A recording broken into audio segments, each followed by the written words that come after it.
Look, it's no secret that right now we are living through a major epidemic in the WWE, and that epidemic is a crapload of injuries. Because for the past 5 months, it's felt like every other week, some major WWE superstar is being sidelined by some freak injury. And these injuries are preventing important matches from happening, feuds from pushing forward, or important feuds from starting altogether. So I got curious to see how many WWE superstars are actually sidelined with injuries right now, and let me tell you, it is a baffling number of WWE superstars. I think I can say with confidence that I've never seen this many main event caliber WWE superstars out with injury. It's kind of insane. So in today's video, we're gonna go through that entire list of currently injured WWE superstars. We're gonna look at how their injuries shape the current landscape of the WWE, and we're gonna see how we can reintegrate them into the main roster when they return. And as always, don't forget to subscribe to this channel, ring that bell for notifications. If you're a wrestling fan, I'm confident that you're gonna fall in love with his YouTube channel because we always upload daily wrestling content. All right, let's jump into it. Before we dive into this admittedly depressing YouTube video about injured WWE superstars, let's celebrate the fact that we had a major WWE superstar come off that injured list and be cleared to compete, that being Drew McIntyre, who was just cleared to compete at Clash at the Castle so that he could go on and take on Damian Priest for the World Heavyweight Championship in front of his own countrymen and in front of his home city. It would have been a travesty had Drew McIntyre had to miss this show. It would have probably been personally traumatizing for him to miss this show. And frankly, the show just wouldn't have felt anywhere near as special without Drew McIntyre. Not only is, of course, Drew McIntyre the poster child of Scottish wrestling, but to me, he embodies Clash at the Castle. Like, to me, he is the face of this premium live event name dating all the way back to 2022. So thank the heavens, the wrestling gods, that they at the very least threw us one tiny small little bone our way so that we can at the very least get Drew McIntyre versus Damian Priest World Heavyweight Championship, for Drew McIntyre to potentially redeem himself after what happened in Wales at Clash at the Castle 2022. Personally, I don't think he's going to redeem himself. I still think he's going to lose in some way, shape, or form, but you'll have to wait for my predictions where I'll go into a little bit more depth. Now let's talk about the actually injured people, and let's start off with Drew McIntyre's mortal enemy, CM Punk, whose injury really fundamentally changed the landscape of professional wrestling today. If you remember, CM Punk was injured during the Royal Rumble match where he tore his tricep. Now, he wasn't slated to win the Royal Rumble match. However, he was slated to be a major main event player going into WrestleMania, most likely to face off against Seth Rollins for that World Heavyweight Championship. And yes, Seth Rollins would have most likely still gone and had that night one main event with Cody Rhodes against the final boss and the Tribal Chief, and they still probably would have done the same shtick with Seth Rollins going into the match against CM Punk hobbled. But where does this put Drew McIntyre had CM Punk not been injured? Would Drew McIntyre even be in the WWE today if CM Punk doesn't get injured? Don't forget that Drew McIntyre was in the middle of contract negotiations. Had CM Punk won, who knows if Drew McIntyre would have been able to see a future with himself in the WWE. So the fact that CM Punk was injured has us in a place where Drew McIntyre is a main eventer at this point because of it. Because we know how the story went. Instead of CM Punk, it ended up being Drew McIntyre. Drew McIntyre won, lost because of CM Punk, and now we have this jaded, cynical, always perpetually online version of Drew McIntyre that's doing some of the best work of his entire career. And all of those dominoes started because of the CM Punk injury. It's kind of crazy to think about. It's nuts to think that Drew might not be in the WWE and that Damian Priest might not be world champion. Who knows where things would be right now if CM Punk had not been injured. But in terms of when he comes back, it's easy. It's whenever he's ready to go. It just has to be against Drew McIntyre. And if I'm being honest with you, it's a feud that doesn't need a world title. It's a feud that they've been able to keep up even with Drew and with CM Punk being injured. They are still having interactions on TV, which continue to further develop this great story between these two. It doesn't need a world title. It can just be a feud fueled entirely by envy and by hate. That's what I personally want to see. I hope it's at SummerSlam. Asuka did recently suffer a knee injury, which is a shame because I personally adore Asuka. Now, I don't think that this knee injury really fundamentally changed anything. Really, the only thing that it's changed is the fact that she doesn't come out as a member of Damage Control. Because it does seem, at the very least at first glance, that Asuka's spot at the card as a main eventer is really behind her now. But it would have been interesting to see her maybe be alongside Io during the King and Queen of the Ring tournaments, but she wasn't. But really, I don't know that we've necessarily lost a lot without Asuka right now. I know that we've missed out on great matches, but I don't think that narratives and storylines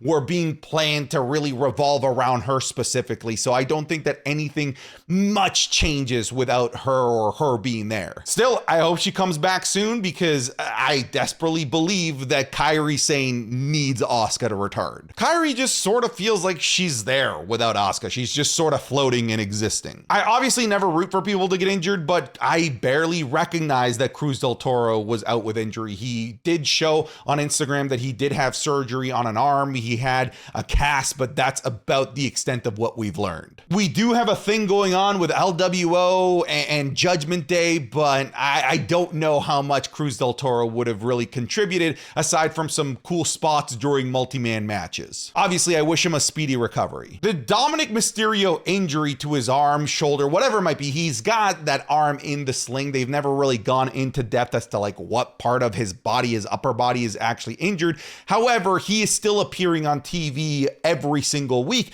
And not only is he appearing on TV every single week, this is the most important he's been as a character ever since his feud with his dad back at WrestleMania 39. You already know that they're doing the storyline with him and Liv Morgan. And frankly, I think the fact that he's a non-in-ring competitor right now is kind of helping enhance this storyline overall. Especially the fact that he wasn't able to defend himself against Braun Strowman, partly because of this injury and partly because it's Braun frickin' Strowman, opened up for the opportunity for Liv Morgan to step in and protect her little dom-dom. Personally, I can't wait for Dominic Mysterio to come back from this injury. I don't necessarily think that him being injured changed anything because they've continued to use him every single week, probably in the same way that they had planned to use him. Really, the thing that affected Dominic Mysterio wasn't the injury. It's the fact that Rhea Ripley went out with injury. And we'll talk a little bit more about Rhea Ripley in just a second, but I do hope that Dominic Mysterio is able to come back to in-ring action soon. But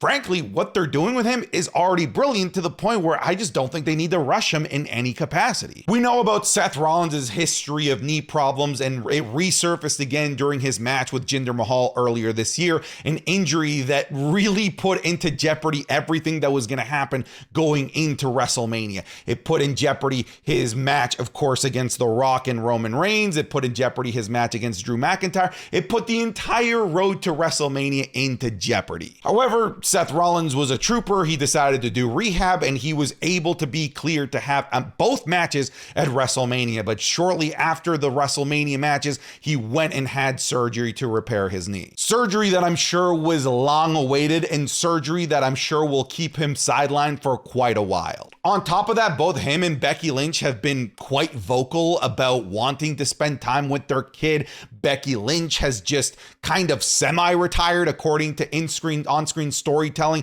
Of course, we know that she's just a free agent, so I'm sure there's probably zero rush to bring back Seth Rollins. And frankly, I don't think that there is a need to rush him back. If we are bringing back Seth Rollins, I don't hate the idea of holding him back all the way up to Survivor Series or maybe even the Royal Rumble. At this point, we need to focus on making sure that we get longevity out of Seth Rollins as opposed to asking him to come back sooner than he's ready to do so. Because Seth Rollins finished out all of his major storylines with Drew McIntyre and with the Bloodline, demonstrating just what an absolutely awesome team player he is, his injury, really all it left was a void in terms of power at the main event scene. It didn't leave any storylines hanging. However, when he comes back, there are a lot of storylines that can be instantly started and revisited, like the storyline with Drew McIntyre, and of course, most importantly, the feud against CM Punk that absolutely 100% needs to happen. This one's really sad. Ivar is potentially having a career-ending injury as we speak. He injured his spine during his time in NXT when he was gunning after the NXT North American Championship, leading to a surgery that led to recommendations that he should never wrestle again. Now, in terms of feuds and storylines in the main roster prior to his injury, he didn't really have any going on. However, he did leave the North American Championship storyline more or less stranded that he had going with Wesley, Josh Briggs, and Obafemi. They basically had to find a way to instantly write him off and replace him with Joe Coffey of Gallus. The biggest thing that is currently being missed with Ivar is just how good his matches in the mid-card are and how good his matches for the North American Championship would have been. I sincerely hope that Ivar is able to come back to action in some way, shape, or form, but I'm sure that he'll make the best decision for his health and his family. Unfortunately, the spine problems aren't just an issue for one half of the Viking Raiders, it's an issue for both of them, as Eric is also out with a neck and vertebrae injury. Now, he's been out for a really long time, and there's still no timetable for him to return, and the fact that Ivar is now out probably tells me that there's little to no rush to actually bring him back. We've never seen Eric as a singles competitor, unlike Ivar, because Ivar was given the opportunity, sadly, because of Eric's injury, to become a single superstar. So maybe Eric returns and kind of continues where Ivar left off and has his own singles run. But right now, it's still looking like it's still a whiles away. Sonya Deville had an ACL injury that kept her out for a really long time, but it looks like she might be coming back sooner rather than later. At the very least, she's already back with on-screen storylines, as she's playing almost like an agent to other female talent that might be on the upper side of age and talent. We'll see where this goes, but right now there seems to be no indication that she's going to be jumping in on any sort of storylines that require her to be in the ring. However, don't forget that this knee injury really did fundamentally change quite a bit, because this knee injury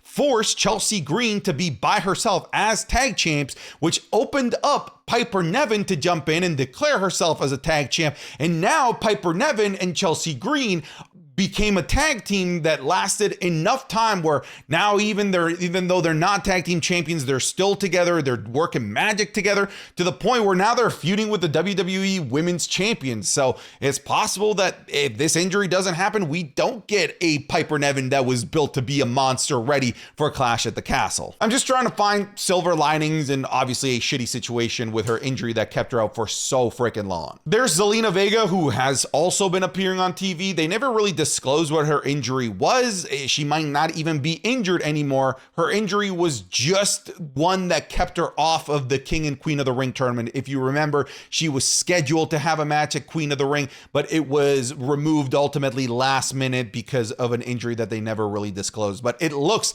like it's not going to be impacting anything right now. Bobby Lashley's injury, kind of similar to Zelina Vega, was something that kept him off the King of the Ring tournament that was also undisclosed. Here's the thing, I do think that Bobby Lashley being out, unlike Zelina Vega, is impacting a major storyline going on SmackDown, because right now we're having Kevin Owens and the Street Profits feud with Bloodline 2.0. And frankly, it kind of looks like this is a storyline that was created for Bobby Lashley and the Street Profits. Or maybe it's a story that's designed to create an opportunity for Bobby Lashley to come back from this injury to save Kevin Owens and the Street Profits. But right now, as it stands, the main thing that was fundamentally changed because of Bobby's injury was his involvement in the King of the Ring tournament, which I'm sure he wasn't being planned on winning anyway. I wasn't gonna bring up the people that are on mat leave, but I wanted to bring up Alexa Bliss because she's like the head of a lot of rumors right now involving the Wyatt Six. Before she left, she was in a feud with Bianca Belair for the Women's Championship that she was losing, and she was being involved in some spooky moments revolving Bray Wyatt that, of course, course, never really developed. But it seems like the continuation of the spooky wookie is going to be continuing here because everything is pointing that she is part of this new faction, the Wyatt Six. Obviously, all speculation as of the making of this video. All of the clues say that we're going to get some more information on June 17th. We shall see. We can quickly talk about Big E as well. You already know the story of his neck injury, a neck injury that's kept him out for multiple years now because of a botched belly-to-belly suplex from Ridge Holland. It's tough to say what's fundamentally changed because of his injury. I don't know if there were plans to put Big E back into the main event scene or not. However, the main thing that we've lost out on is Big E himself being on television and being part of the New Day, etc. I think when I look back at everything that the New Day has done, I think one of the big things that we really missed out on was a true, proper feud between the New Day and Imperium that involved somebody that could realistically actually take out Gunther, because it was always Gunther taking out Kofi Kingston and Xavier Woods.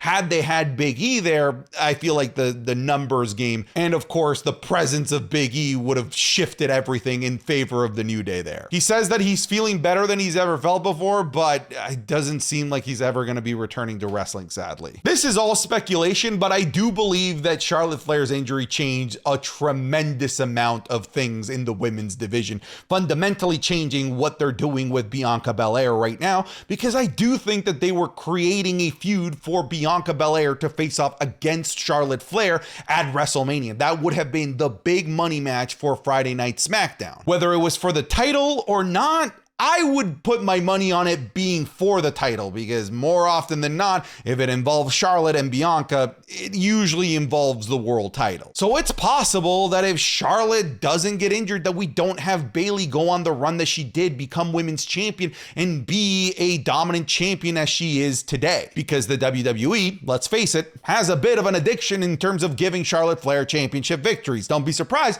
if Charlotte does come back at SummerSlam and instantly becomes world champion. We don't know if the Jimmy Uso injury is real, where they beat him down so that he could have time to go recover from a real injury, or if he's off TV to sell the injury that they gave him on TV. We don't really know because the injury is fully undisclosed. However, all of this clearly is part of the storyline that's being told as well. So it's all working all nicely within, and we haven't really missed anything because Jimmy Uso is out, because it's all planned. I'm sure he'll be returning soon, reuniting with Jey Uso, maybe reuniting with Roman Reigns to take on this new, more evil version of the bloodline. Raquel Rodriguez has been out with an illness for quite a while now. We did see her compete at Elimination Chamber with a flare-up of her illness, and I'm sure that she's not going to be coming back until that illness completely goes away. It's a shame too, because right now, more than ever, Raw could really use Raquel Rodriguez, who has a tremendous amount of history with the current heel women's champion, Liv Morgan. And Liv Morgan, when I look at the landscape of the women's division, doesn't have anyone really to feud with that's available and free, because Lyra Valkyria as well as Io Sky are busy with each other, and then everyone else is in a tag team more or less. It would be perfect right now if Raquel Rodriguez was able to come back and feud with her former tag team partner, Liv Morgan. This was, of course, the shoulder injury heard around the world, Rhea Ripley's shoulder injury that forced her to vacate her historic reign as WWE Women's World Champion. A championship reign that looked like it was never going to end because she was just so incredibly dominant, but she did have to vacate it, which meant that Becky Lynch had to stay longer than she was probably originally planning, because it looked like she was planning on taking time immediately after WrestleMania, but it meant that she became the champion, and then it meant that Liv Morgan became the champion. So I guess her injury increased the legacy and the lineage of the Women's World Championship as well. Her injury also significantly accelerated the storyline with Liv Morgan.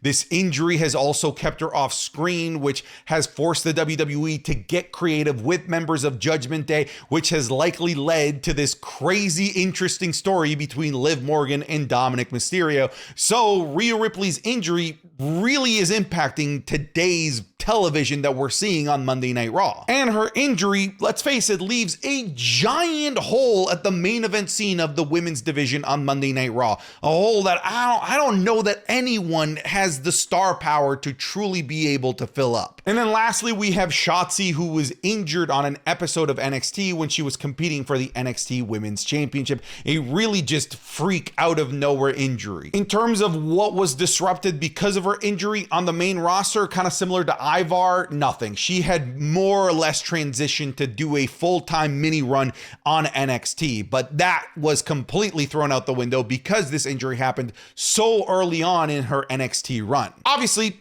that sucks, and I hope nothing but the best for Shotzi, but right now, I don't know that there is a major need for Shotzi in either Raw or SmackDown. Sounds a little mean when I say that, doesn't it? Obviously, I'm just talking in terms of storytelling. I would love for her to come back. All right, folks, that's it for today's video. Let me know what you think down in the comments down below, but that's it. I'm done. Get out of here.